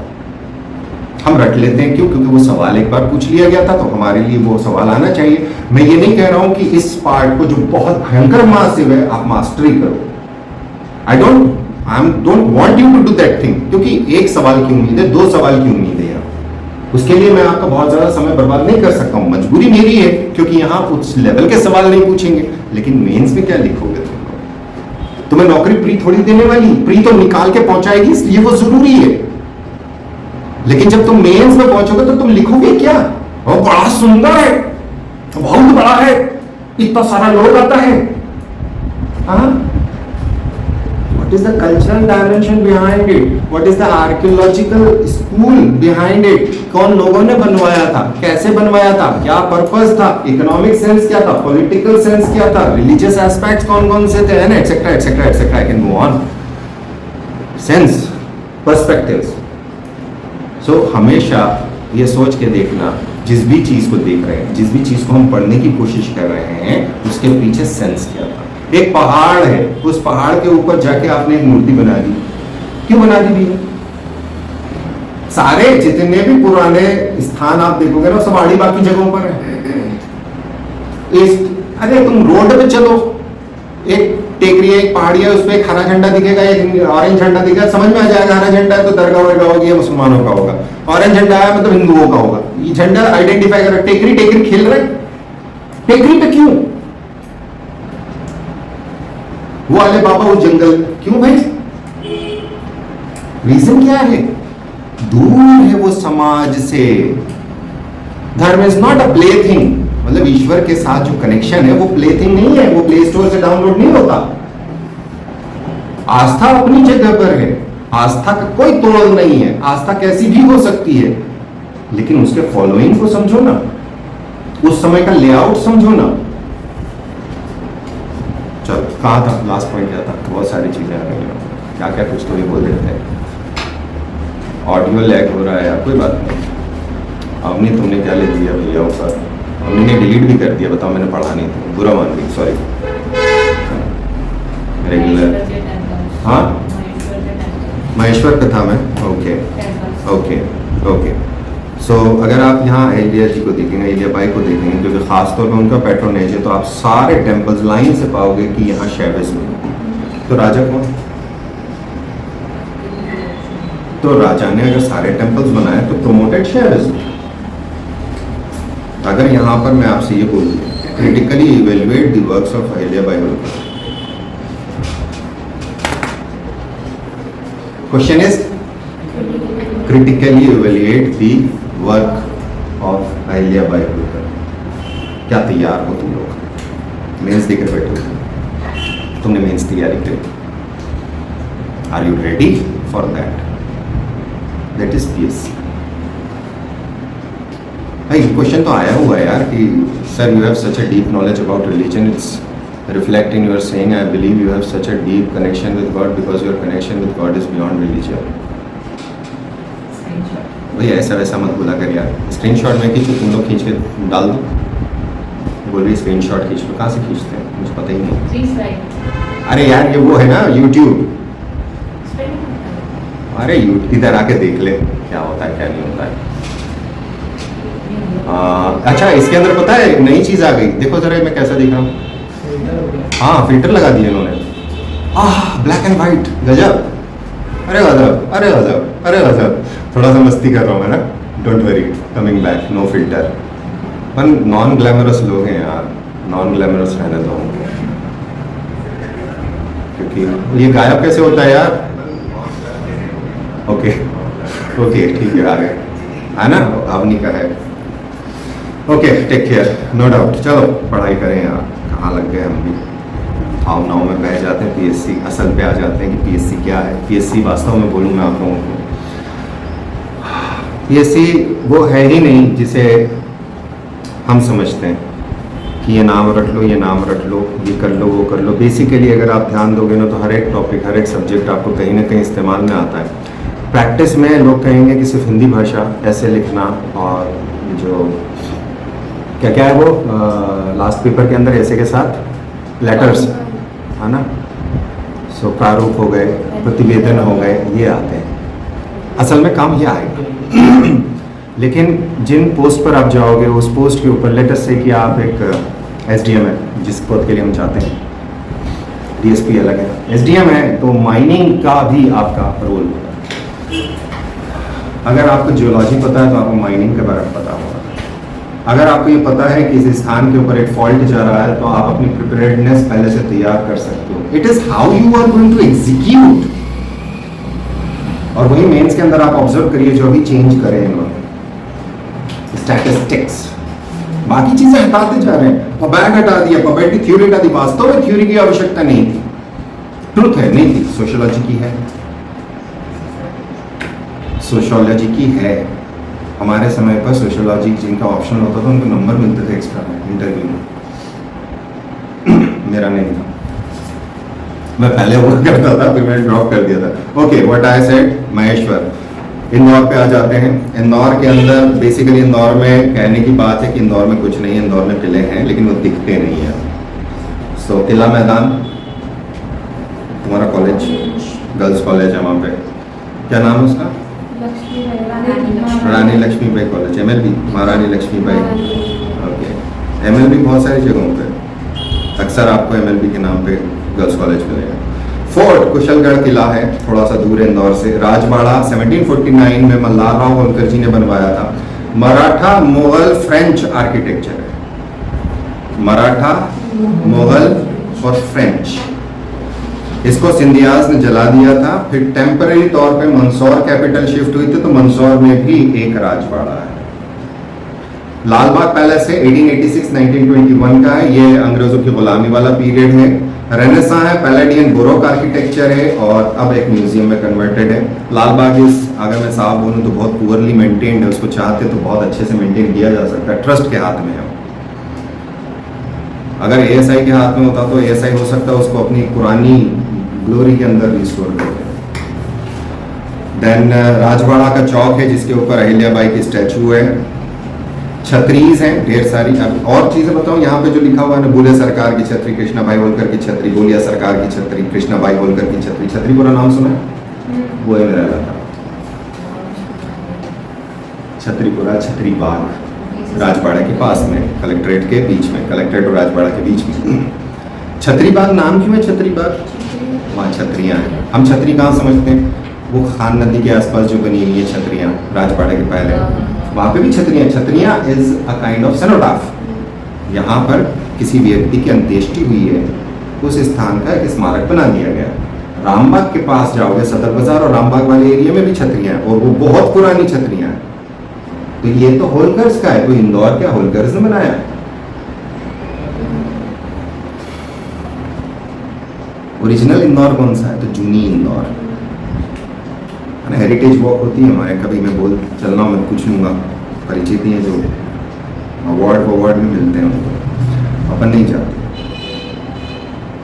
क्योंकि हमारे पर्सपेक्टिव बदल जाते हैं जब जाते हैं, तो हम भिड़ जाएंगे उनसे ना। देखो क्यों, एक कंसेप्ट समझना। जब हम बोल रहे हैं मुगल आर्किटेक्चर, तो Mughal architecture does not only stands for the Mughals only, is the Islamic kind of architecture जो इस्लामिक रूल लेकर आया। आर्चेज हो गए, आर्चेज जिसके अंदर एक स्टोन होता है जिसे की स्टोन बोलते हैं। क्या होता है कि पहले लिंटल में, क्या नाम दिया था मैंने इस आर्किटेक्चर का आपको?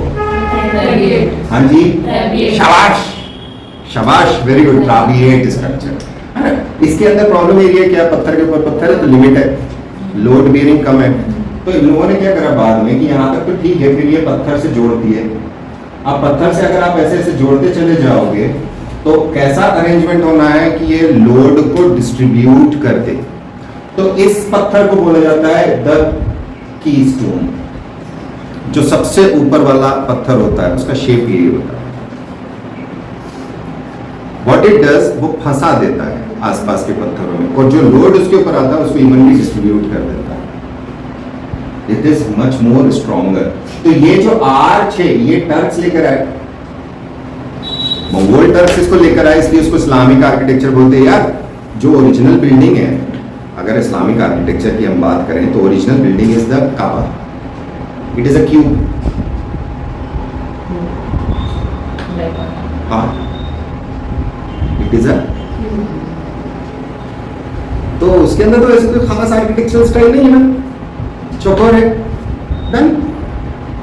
सो हाउ इट इवॉल्व्ड, जिन जगहों पे वो पहुंचा तो वहां के कैसे एलिमेंट्स इनकॉर्पोरेट हुए और मुसलमान उसे इंडिया लेकर आए, तो we place it by the name of Islamic, Indo Islamic architecture.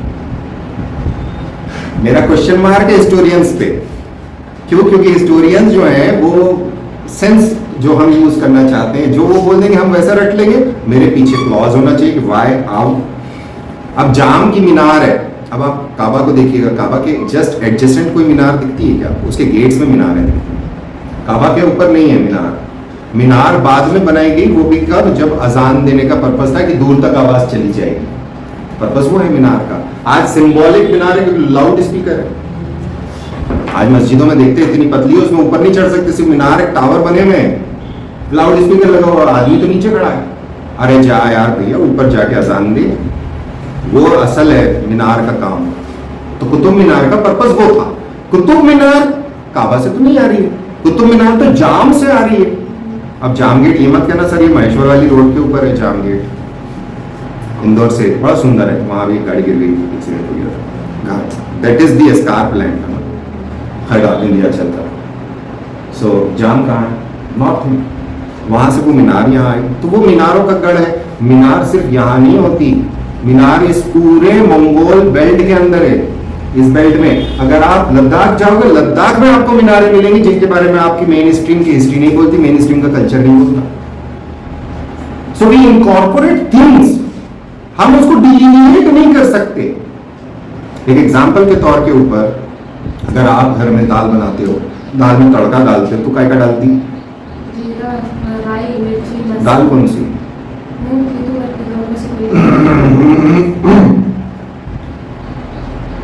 कड़ी पत्ता, कड़ी पत्ता, लाल मिर्च, जीरा, राई। जीरा। तूने क्या डाला?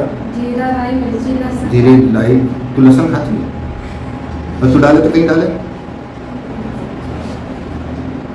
हिंग कोई नहीं डालता। मैं सबसे हाँ, पहले वो कभी कभी मेरी तो पहली पसंदीदा हींग है।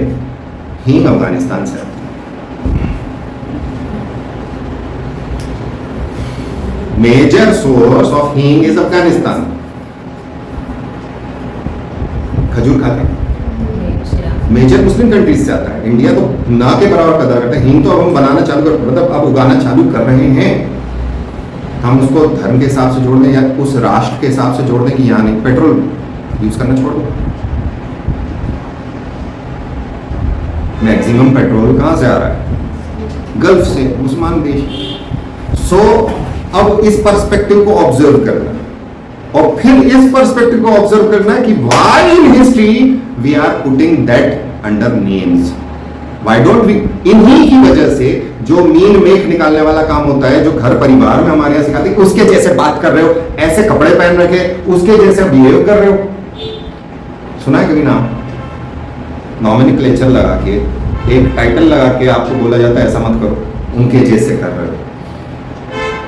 सो ये जो भावना है, ये निगेटिव सेंस है जो हमारे समाज के अंदर है और ये पढ़ाई में भी मौजूद है। जो भी मेरे यहाँ है that is Indian, that I call it. What I call it is Indian cultural aspect. उसके अंदर एलिमेंट अलग हो सकता है। For example the hat style of architecture. Hat style, कुछ महलों में तुमको इस तरह का आर्किटेक्चर मिलेगा, ये कुछ जगहों पे तुमको ये ऊपर उठकर डोम शेप का मिल जाएगा। तो डोम शेप तो बहुत बाद में सऊदी अरेबिया पहुंचा। जो प्रॉफिट्स मॉस्क हरे रंग की डोम दिखता है वो मदीने का फोटो दिखता है, काले रंग का क्यूब दिखता है, एक सर्कल है, वो मक्का का है, मक्का में हज होता है, वो प्रॉफिट का टूम कह सकते हो, but it has never been portrayed as a tomb. मज़ार मकबरा नहीं है, वो है लेकिन उसको वैसा सेलिब्रेट नहीं, वहाँ उर्स नहीं भरा था। ये तो इंडियन कल्चर है हमारा।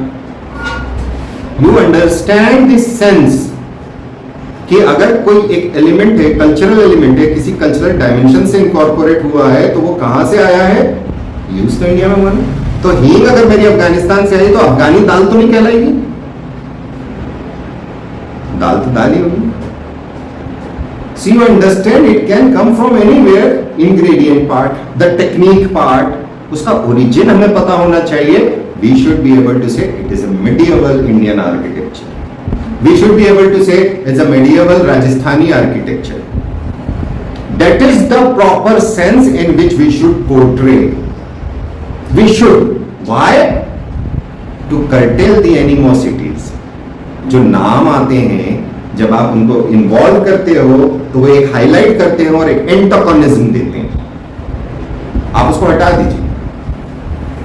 इसीलिए मेरा I am very aggressively in the sense कि हमें हमारा धर्म, हमारा जाति हर फॉर्म में से हटा देनी चाहिए। आपकी आइडेंटिटी, सरनेम हटा देने चाहिए, क्योंकि इंडियन ट्रेडिशन में, ओरिएंटल ट्रेडिशन में सरनेम एग्जिस्ट नहीं करता, नहीं करता है। वेस्टर्न कंसेप्ट है सरनेम। वो सरनेम को पहले लिखते हैं, बाद में कुछ चीज लिखते हैं। हम लोग हमारे पिता के नाम से, हमारे गांव के नाम से जाने जाते थे, तो हम आज क्यों उसको फॉलो करते हैं? क्वेश्चन मार्क है। इट्स इजी, इट्स इजी सरकार के लिए, हाँ ना। वो चल रहा है तो चल रहा है, ठीक है। चलो, तो इंदौर है, ओके, यहाँ हो गया इंदौर का। देन बहुत सारे टेम्पल्स हैं, बड़ा गणपति टेम्पल, खजराना टेम्पल जो हमारे क्लासेस के पास है, लगा हुआ है, 1 किलोमीटर, 1.25 किलोमीटर, 1.25 किलोमीटर खजराना मंदिर। गणेश टेम्पल है, दरगाहें हैं, नाहर शाह और नियाज अली शाह, ये खजराने में ही है। ओके, सो मंसूर और बाकी सेशन बाद में रहेगा, दैट इज काफ़ी कल बचा है। फालतू में तुम लोगों का 1.5 घंटा बर्बाद कर दिया मैंने। आई डोंट नो तुम्हें कुछ सीखा या नहीं।